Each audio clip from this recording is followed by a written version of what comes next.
Eh, sadar nggak sih, kopi yang kita minum tiap pagi, atau bahkan udara yang kita hirup, itu semua sebenarnya adalah campuran. Ini konsep sains yang ada di mana-mana loh. Nah, dalam beberapa menit ke depan, kita bakal kupas tuntas apa itu campuran. Saya jamin, setelah ini kamu bakal ngeliat dunia di sekitar kamu dengan cara yang upri dan baru. Yuk, kita mulai! Oke, kita mulai dengan teka-teki ya. Coba lihat dua benda ini, air asin dan salad buah. Kelihatannya beda banget kan? Yang satu cair bening, yang satunya lagi padat dan warna-warni. Tapi percaya atau enggak, secara sains, keduanya punya satu kesamaan yang penting banget. Ada yang bisa nebak? Jawabannya adalah, dua-duanya itu campuran. Jadi, campuran itu intinya gabungan dari dua atau lebih zat yang nggak bereaksi secara kimia. Nah, ini kuncinya. Di air asin, garamnya tetap garam, dia cuma larut aja di air. Begitu juga di salad buah, apelnya tetap apel, anggurnya tetap anggur, mereka cuma ada di satu mangkok yang sama. Sifat aslinya nggak berubah. Oke, jadi kita udah tahu apa itu campuran. Tapi, ternyata nggak semua campuran itu sama loh. Secara garis besar, kita bisa bagi mereka jadi dua jenis utama. Yuk kita lihat apa aja yang ngebedain keduanya. Dua kategori itu adalah homogen dan heterogen. Ya, namanya kedengaran ilmiah banget. Tapi tenang aja, konsepnya simple kok. Ayo kita bedah biar gampang dimengerti. Gini deh bedanya.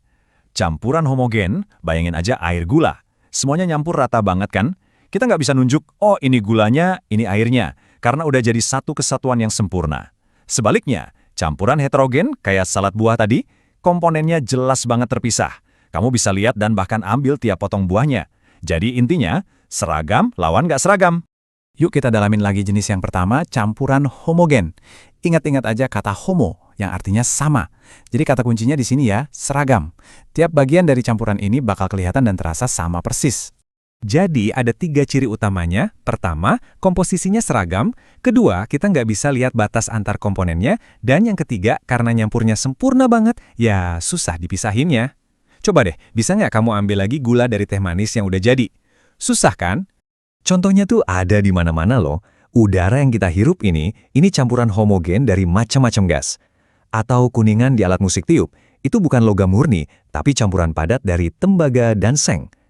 Dan tentu aja, air gula, contoh klasik di mana zat padat larut sempurna di dalam cairan. Nah sekarang kita pindah ke lawannya, campuran heterogen. Kalau tadi homo itu sama, hetero itu artinya berbeda. Di sini justru perbedaannya yang jadi bintang utamanya, dan kita bisa lihat itu dengan jelas. Di sini aturannya kebalikannya, komposisinya jelas nggak seragam. Kamu bisa banget nunjuk, ini potongan mangga dan itu potongan stroberi. Dan karena setiap komponennya kelihatan jelas, misahinnya lagi juga jadi jauh lebih gampang. Coba deh, lihat contoh-contoh ini. Pasir di air, diaduk sekencang apapun, pasti bakal ngendap lagi. Minyak sama air, nggak bakal pernah nyatu, selalu ada lapisannya yang misah. Dan ya itu tadi, salad buah kita. Kamu bisa pilih mau makan buah yang mana dulu. Itulah esensi dari campuran heterogen. Oke, kita udah kenal jenis-jenisnya. Tapi bagian paling serunya tuh sebenarnya cara misahinnya.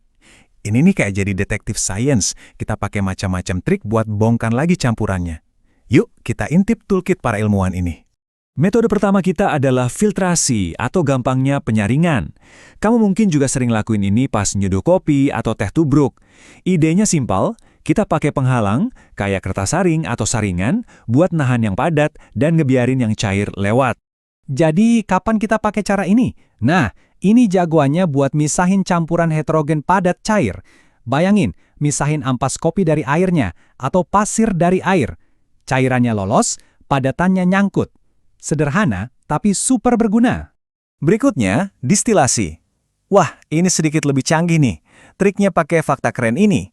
Setiap cairan punya titik didih yang beda-beda, atau suhu di mana dia mulai berubah jadi uap. Terus gimana cara kerjanya? Bayangin campuran alkohol sama air. Alkohol itu titik didihnya lebih rendah, jadi pas dipanasin, alkohol bakal jadi uap duluan.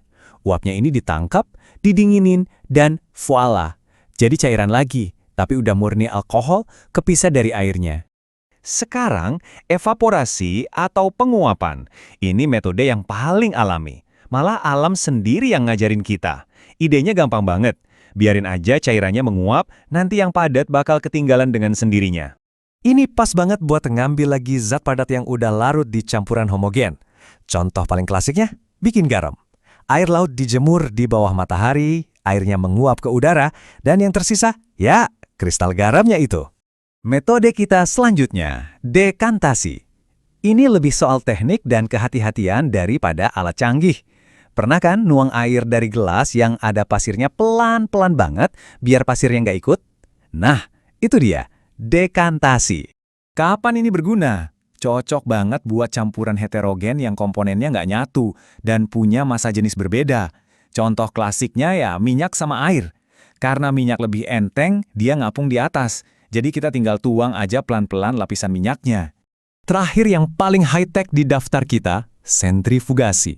Coba bayangin kamu lagi naik wahana di taman hiburan yang muter kenceng banget. Badan kamu kan jadi nempel ke dinding. Nah, mesin sentrifugal ini ngelakuin hal yang sama ke cairan, tapi jauh lebih cepat. Untuk maksa komponen yang lebih berat dan padat ngumpul di dasar tabung. Ini andalan banget di laboratorium. Salah satu contoh paling pentingnya di dunia medis, yaitu untuk memisahkan komponen darah. Sentrifugasi bisa misahin sel-sel darah merah yang padat dari plasma darah yang lebih ringan. Ini krusial banget buat banyak tes diagnostik. Jadi, kita udah ngobrolin semua. Apa itu campuran, jenis-jenisnya, sampai cara memisahkannya. Sekarang, pertanyaan terakhir buat kamu. Coba deh, lihat sekeliling kamu sekarang. Di dapur, di luar jendela, atau bahkan di meja kamu. Dengan ilmu baru ini, campuran apa aja yang kamu temuin? Dan kira-kira, gimana ya cara misahinnya? Dunia ini laboratorium raksasa yang penuh campuran menarik. Selamat bereksperimen!